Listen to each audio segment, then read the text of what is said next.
नमस्कार, मैं हूं आशुतोष और आप देख रहे हैं सत्य हिंदी। सत्य हिंदी के विशेष कार्यक्रम श्रवण की खरी खरी में आपका स्वागत है। यह हमारा वो कार्यक्रम है जिसमें देश के जाने माने पत्रकार संपादक श्रवण गर्ग जी अपनी तीखी टिप्पणी करते हैं मौजूदा राजनीतिक माहौल पर। और उनकी तीखी टिप्पणियों से न तो सत्ता पक्ष बचता है, न ही विपक्ष, और दोनों ही तिलमिला के रह जाते हैं। आज फिर रूबरू होंगे श्रवण जी से और जानेंगे कि संसद का सत्र शुरू हो रहा है। उधर इंडिया गठबंधन के बीच में खलबली मची हुई है। प्रधानमंत्री संसद के सत्र में तीखे और कड़े सवालों से रूबरू होने वाले हैं। ऐसे में उनकी रणनीति क्या होगी? एक बड़ा सवाल है कि संसद सत्र शुरू होने के पहले जिस तरीके से खलबली मची, जिस तरीके से आम आदमी पार्टी ने साफ तौर पर कह दिया कि अब उनका इंडिया गठबंधन से कोई लेना देना नहीं है। कुछ और भी ऐसे दल हैं जो शायद जिनके बारे में प्रश्न चिन्ह खड़े हो गए, जैसे कि उद्धव ठाकरे की शिवसेना। तो क्या यह माना जाए कि प्रधानमंत्री नरेंद्र मोदी आने वाले दिनों में, कुछ समय में, इंडिया गठबंधन को कमजोर करने की कोशिश करेंगे? क्या वो कोशिश करेंगे कि इंडिया गठबंधन पूरी तरीके से डिसमेंटल हो जाए, या फिर वो चाहेंगे कि विपक्ष की आवाज तो रहे लेकिन ऐसी मजबूत आवाज ना रहे कि जो उनको परेशानी में डाल सके? जानेंगे श्रवण जी। श्रवण जी, आपका बहुत बहुत स्वागत है सर। ट्रंप ने जो कहा 5 और 24वीं बार जो उन्होंने कहा कि सीज फायर करवाना, बहुत ही सरकार बहुत सख्ते में है, एकदम घबरा गई है। और ये विपक्ष के लिए सबसे बड़ा मौका है जो इस समय उपस्थित हो रहा है। सरकार के पास कोई जवाब नहीं है, सरकार हिली हुई है। अगर 5 जेट गिरे हैं, एक जेट 250 मिलियन का है, तो 1.5 बिलियन के 5 जेट होते हैं, बहुत बड़ा धक्का है। तो खैर, हमारी बात का विषय, चर्चा का विषय आज विपक्ष है। देखिए, ये जो विपक्ष की आज हम जब बात कर रहे हैं, अभी जो बात कर रहे हैं उसके घंटे भर बाद शुरू होगी इंडिया ब्लॉक की बैठक शुरू होने वाली। बहुत ही इंपॉर्टेंट बैठक है। सोनिया गांधी उसको चेयर करने वाली है। राहुल गांधी ने पर्सनली लोगों को फोन किए हैं, इस तरह की चर्चाएं हैं।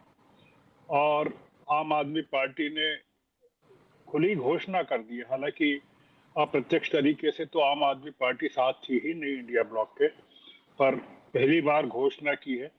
माना जा सकता है कि शराब घोटाले में जो छत्तीसगढ़ में गिरफ्तारी हुई है, उसके बाद से आम आदमी पार्टी पूरी तरह से हिल गई है। और भी पहले ये था कि तृणमूल कांग्रेस इसको में भाग नहीं लेने वाला था, पर बाद में तय किया और अभिषेक बनर्जी जो इनके भतीजे हैं ममता जी के, वो इसमें भाग लेने वाले हैं। अभी भी सीपीएम को लेकर बहुत ऊहापोह की स्थिति है, क्योंकि केरल में कांग्रेस का मुकाबला सीपीएम से है और सीपीएम की सत्ता जा सकती है, जो एकमात्र राज्य है। सीपीएम साथ में आएगा कि नहीं? आपने कहा उद्धव ठाकरे का, तो उद्धव ठाकरे के बारे में चर्चाएं हैं कि उनकी जिस तरह से फडणवीस के साथ बैठ के चल रही है, राज ठाकरे के साथ जो उनका अलायंस हुआ है, तो वो क्या इंडिया ब्लॉक की पॉलिसीज में फिट बैठता है क्या, और वो भाग लेंगे क्या? तो ये तमाम चीजें इस समय चल रही हैं। और ऐसे में ये जो पूरा का पूरा विपक्ष का जो हमला है, जो होने वाला है, उसको लेकर पूरी स्ट्रेटेजी आज बनने वाली है। उस पर सम्मिलित रूप से कैसे काम करें, इस पर एक बात होने वाली है। आपने जैसा कहा भूमिका में, जो मोदी जी की स्ट्रेटेजी हमेशा से रही है कि जब पार्टी में वो कमजोर होते हैं और देश में कमजोर होते हैं, तो वो विपक्ष को कमजोर करते हैं, जिससे कि विपक्ष एक नहीं हो। तो वो इस समय हम देख रहे हैं कि एजेंसियों की मदद से पार्लियामेंट सेशन के ठीक पहले, बिहार चुनाव के ठीक पहले, किस तरह से रॉबर्ट वाड्रा का या भूपेश बघेल के बेटे का पूरा मामला उठा है, और अब नेशनल हेराल्ड के मामले के बाद क्या रुख लेता है पूरा का पूरा मामला। देखिए, ये बिहार में जीत का होना बहुत जरूरी है। आरजेडी और कांग्रेस और सीपीएम, सीपीआई, एमएल वगैरह इनका जो गठबंधन है, क्योंकि अगर वो जीते नहीं, महागठबंधन अगर जीत जाता है तो उसका जो सबसे बड़ा फॉल आउट होगा कि सारे छोटे बड़े दल जेडीयू सहित इस चुनाव में, बिहार के चुनाव में समाप्त हो जाएंगे।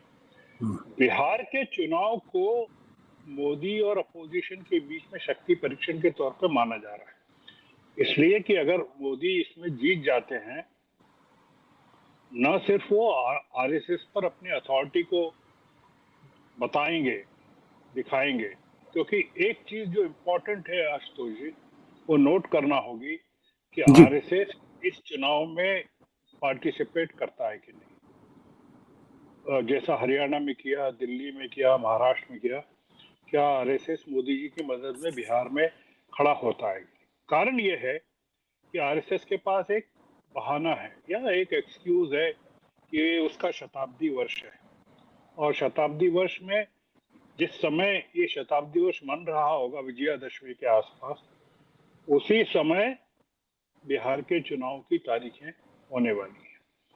तो मोदी जी ने अपनी पूरी ताकत को, आपने देखा किस तरह से मोतिहारी में उन्होंने भाषण दिया, या बंगाल में दुर्गापुर में उन्होंने भाषण दिया। एक जो चीज है जो हमको एक पूरे के पूरे पर्सपेक्टिव में जिस चीज को देखना चाहिए, वो ये देखना चाहिए कि विपक्ष का एक होना क्यों जरूरी है, या अगर विपक्ष कमजोर हुआ तो उसके क्या परिणाम हो सकते हैं। ये इंडिया ब्लॉक की जो बैठक है, उसका इम्पोर्टेंस हमको उसी नजरिए से देखना चाहिए।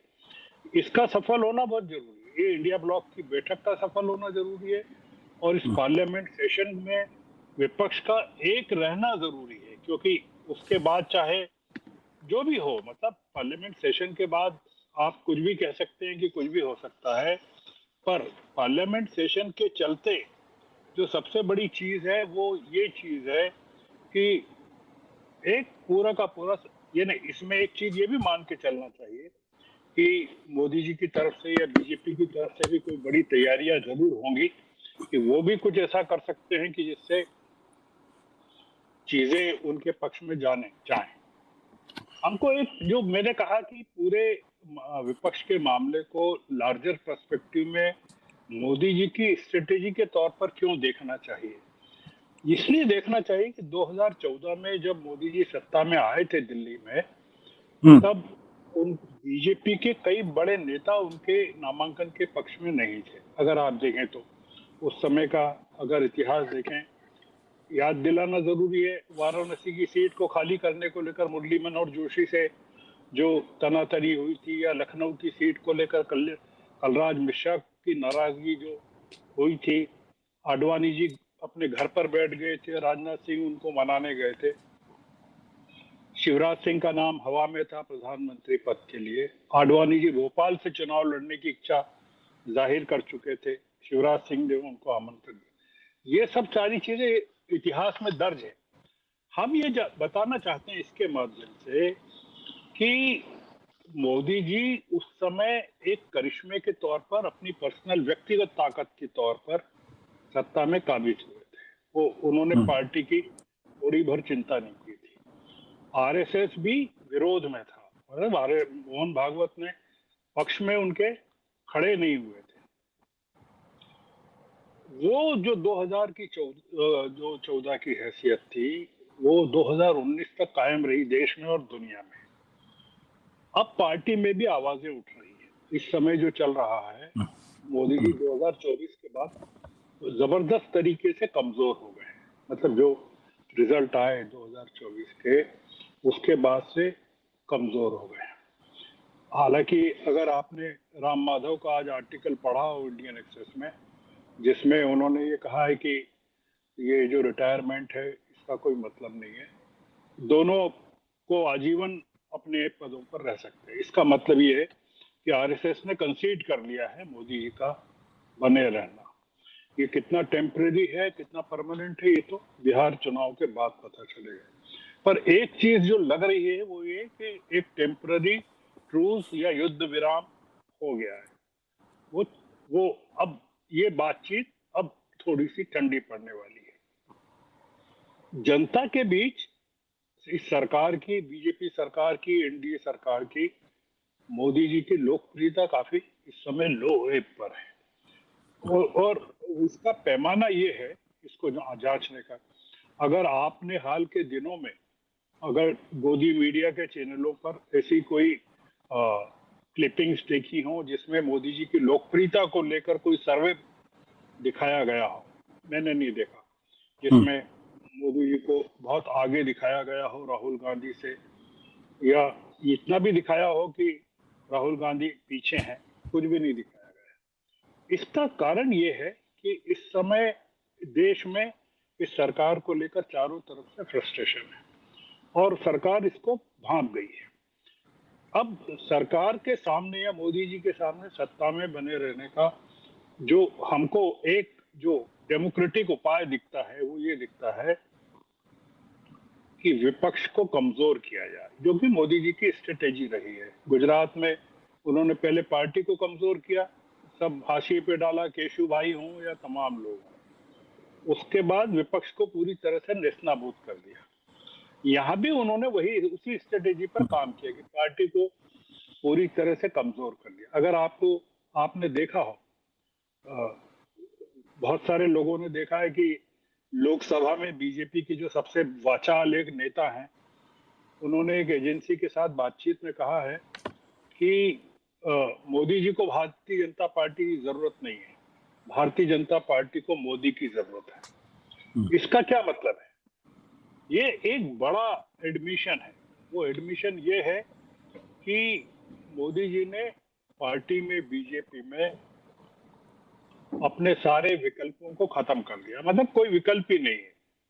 और पार्टी पूरी तरह से मोदी जी के नेतृत्व पर या मोदी जी के चमत्कार पर, करिश्मे पर हैंडीकैप हो गई है, निर्भर हो गई है। मतलब उनको, पार्टी को अगर जिंदा रहना है तो वो मोदी जी के बिना काम ही नहीं कर सकती। तो ये जो पूरा का पूरा चल रहा है, जांच एजेंसियों के डर और इस्तेमाल, उनके इस्तेमाल की जो पूरी रणनीति का जो उपयोग हो रहा है, बड़ा हिस्सा माना जा रहा है, इसकी जो झलक है वो पूरी इंडिया ब्लॉक से जो दूरी बनाने वाले दल हैं उनके चेहरों पर, उनकी बॉडी लैंग्वेज पर नजर आ रही है। इसलिए मैं ये कह रहा था कि आज की जो इंडिया ब्लॉक की बैठक है वो बहुत इंपॉर्टेंट है, क्योंकि इसमें इसके जो घटक हैं उनमें मुख्य घटक तो खैर कहीं नहीं जा रहे। अखिलेश शुरू से हम देख रहे हैं कि पूरी तरह से साथ है, पहले दिन से साथ है वो राहुल गांधी। हमने ये भी देखा कि लालू भी साथ है, स्टालिन भी साथ है। मतलब दक्षिण भारत में कोई लोचा नहीं है। इधर भी पूरा का पूरा अखिलेश उत्तर प्रदेश में और बिहार में ये साथ है। पूरी जरूरत जो इस समय है वो है महाराष्ट्र की और बंगाल की। वो अगर ये लोग अगर साथ रहते हैं इंडिया ब्लॉक के, चाहे एक अरेंजमेंट के तहत रहें, तो भी एक बड़ी ताकत के रूप में उभर कर आएंगे। हमको इस बैठक की जो डिटेल्स हैं, ये जो बैठक आज होने वाली है 7 बजे से, ये ऑनलाइन बैठक है, मतलब ये वर्चुअली हो रही है। इसके बाद में फिर दिल्ली में बैठक होगी। इसका क्या आउटकम निकलता है, इसमें कौन कौन पार्टिसिपेट करता है, कौन नहीं करता है, उस पर बहुत सारी चीजें पूरे देश की नजरें टिकी हुई है। दूसरा ये कि पार्लियामेंट में मोदी जी की जो भाव भंगिमा है या उनका पूरा जो प्रेजेंटेशन है, उनकी हुकूमत का जो प्रेजेंटेशन है, वो किस तरह का रहता है।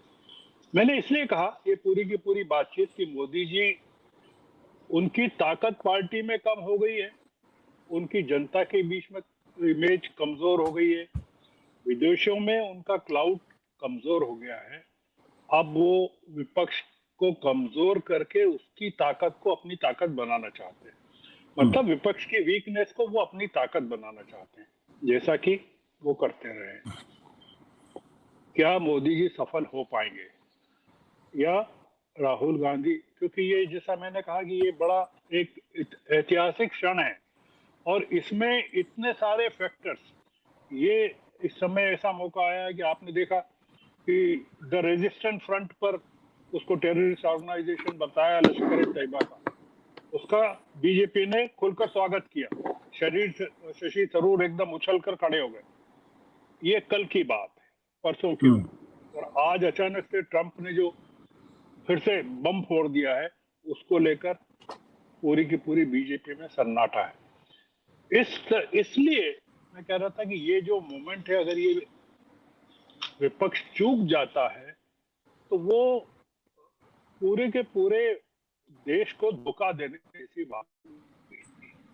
इतने सालों में जो इतने 2021-22 के बाद से राहुल गांधी ने जो एफर्ट्स किए हैं इस देश को एक खड़ा करने के अपने पैरों पर, उसके साथ बड़ी नाइंसाफी होगी। हमको इस बैठक पर देखना चाहिए, इसके आउटकम को एनालाइज करना चाहिए, इस परिप्रेक्ष्य में करना चाहिए कि क्या पार्लियामेंट का सेशन पूरा का पूरा चल पाएगा कि नहीं, मोदी जी या उनकी पार्टी चलने देगी कि नहीं, और विपक्ष इतने सारे मुद्दे हो गए हैं, उनको उठा पाएगा कि नहीं या उठाने दिया जाएगा कि नहीं। बहुत सारी चीजें हैं। अब ये हम लोगों के लिए जो टाइम है आने वाला 20-21 सिटिंग्स हैं पार्लियामेंट की, और हर दिन वो खबरें बनने वाली है बहसों के लिए, लोगों की जानकारी के लिए। तो हम आज की चर्चा को इसी नोट पर खत्म करते हैं। जी thank you sir, thank you.